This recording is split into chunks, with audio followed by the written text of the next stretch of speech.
Principle of superposition of force क्या कहता है और इसे थोड़ा समझने की कोशिश करिए। बड़ा छोटा सा क्वेश्चन है मेरा आपसे कि ये दो चार्ज है, एक चार्ज है Q1 और ये एक चार्ज है Q2।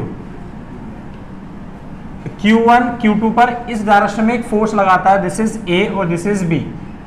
Q1 Q2 पे इस डायरेक्शन में एक फोर्स लगाता है 100 न्यूटन की। तो आप बता सकते हो Q2 Q1 पे कितनी फोर्स लगाएगा? 100 न्यूटन की। किस लॉ से बता रहे हैं आप? Vector form of coulomb law में हम लोगों ने पढ़ लिया इसे। तो ये भी पक्का इस पे इस डायरेक्शन में कितनी फोर्स लगाएगा? 100 न्यूटन। इसका मतलब ये हुआ Q1 और Q2 दो चार्जेस हैं, इन दो चार्जेस के बीच में जो लगने वाली फोर्स है वो 100 न्यूटन की है। मतलब Q1 Q2 पे लगाए या Q2 Q1 पे लगाए, लेकिन इन दोनों जोड़ी के बीच में हमेशा एक फोर्स 100 न्यूटन की बनी रहेगी। ये बात समझ में आती है। मेरा क्वेश्चन कुछ ऐसे था कि इन दोनों के बीच में कहीं नेबरहुड में सराउंडिंग में मैंने एक तीसरा चार्ज रख दिया, सपोज टू बी C, कहीं भी रख दिया, C पर एक चार्ज रख दिया मैंने Q3। तो ये जो Q3 चार्ज है, ये Q3 चार्ज क्या करता है? तो आंसर है ये Q3 चार्ज इस Q1 पर क्या करता है? इस डायरेक्शन में एक फोर्स लगाता है। और मान लो इसने जो इस डायरेक्शन में एक फोर्स लगाई, वो फोर्स लगाई 20 न्यूटन की। कितनी लगाई? 20 न्यूटन की। इस पे भी लगा सकता है, इस पे भी एक फोर्स लगाई और मान लो ये फोर्स कितनी लग रही है इस पे? ये लग रही है 10 न्यूटन की। कितनी? 10 की। हो सकता है ज्यादा कुछ। तो मेरा क्वेश्चन आप सबसे ये था कि Q1 और Q2 ये एक दूसरे के ऊपर कितनी फोर्स लगा रहे थे पहले? 100 न्यूटन की। मतलब 100 न्यूटन की फोर्स Q1 और Q2 के बीच में एग्जिस्ट करती थी, लेकिन अब मैंने इसके सराउंडिंग में एक तीसरा चार्ज रख दिया। तो मेरा क्वेश्चन ये था कि जैसे मैं तीसरा चार्ज रखता हूं तो इस तीसरे चार्ज की प्रेजेंस से Q1 और Q2 इन दोनों के बीच में जो पहले 100 न्यूटन की फोर्स लग रही थी वो फोर्स पहले से बढ़ जाएगी, घट जाएगी या उतनी रहेगी? आंसर है उतनी रहेगी। But the total force acting on the single charge और अ गिवन चार्ज या isolated charge will be changes. इस अकेले Q1 पे लगने वाली टोटल फोर्स क्या होगी? बदल जाएगी। पहले Q1 पे सिर्फ टोटल फोर्स कितनी थी? 100, लेकिन ये वाला जब Q2 इसको दबाएगा तो ये भी तो एक फोर्स लगाएगा, तो इस पे लगने वाली टोटल फोर्स वो भी बदल जाएगी। इसी तरह से Q2 पे पहले सिर्फ फोर्स कितनी थी? 100 की, लेकिन ये वाला चार्ज सराउंडिंग में रखा है तो ये भी इसके ऊपर फोर्स लगाएगा, तो Q2 पे लगने वाली फोर्स बदल जाएगी। मतलब किसी भी एक गिवन चार्ज पे लगने वाली टोटल फोर्स तो बदल सकती है, लेकिन एक जोड़ी के बीच में लगने वाली फोर्स, अगर Q1 और Q2 की बात करूं तो इस जोड़ी के बीच में लगने वाली फोर्स पहले भी उतनी थी, अभी भी उतनी रहेगी। इसकी प्रेजेंस से इन दोनों जोड़ी के बीच में लगने वाली फोर्स अफेक्ट नहीं होगी। इसके सराउंडिंग में चाहे आप 100 चार्ज रख दो, लेकिन उसके ऊपर कोई फर्क नहीं पड़ेगा।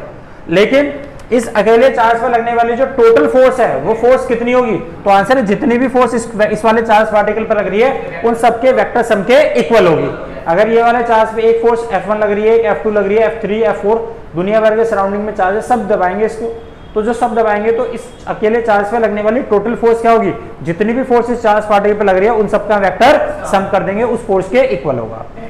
इस Q1 पे लगने वाली टोटल फोर्स कितनी होगी उसको भी हम निकाल सकते हैं। मान लो Q1 Q2 के ऊपर एक फोर्स लगा रहा है, अगर है ना लगा रहा है, Q2 Q1 पे इस डायरेक्शन में एक फोर्स लगा रहा है, तो Q3 इस पे इस डायरेक्शन में फोर्स लगा रहा है।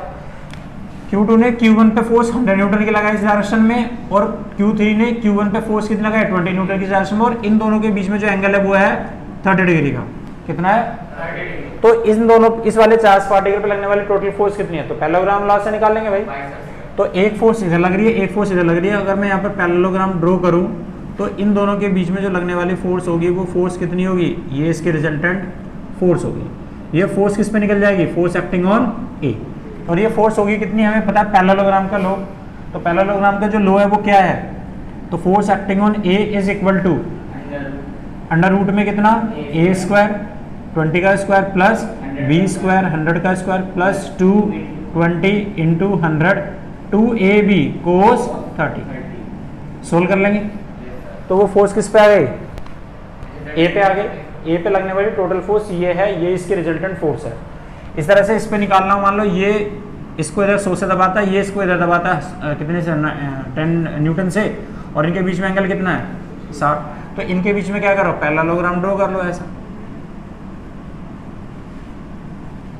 तो ये तो होगी रिजल्टेंट फोर्स, और ये फोर्स कितनी होगी? This is FB। होगी कितनी? तो FB is equal to under root A square 10 का स्क्वायर प्लस बी का स्क्वायर कितना? 100 का स्क्वायर प्लस 2ab कोस 60। निकाल लो, सॉल्व करो। नहीं है समझ में? तो जब एक से ज्यादा वेक्टर किसी एक बॉडी पे काम करते हैं और हमें उसकी रिजल्टेंट फोर्स निकालनी होती है, तो हम क्या करते हैं, पहले 2 को सोल्व करके एक तीसरा एक रिजल्ट बनाएंगे, उस रिजल्ट को किसी एक गिवन वेक्टर से सोल्व करेंगे, उनका एक रिजल्ट बनाएंगे, फिर चौथे गिवन वेक्टर से, इस तरह से 2 को सोल्व करके रिजल्ट बनाते रहते हैं और एक गिवन वेक्टर के साथ उसको बार बार सोल्व करते चले जाते हैं। इस तरह से हम टोटल फोर्स को आसानी से कैलकुलेट कर लेते हैं।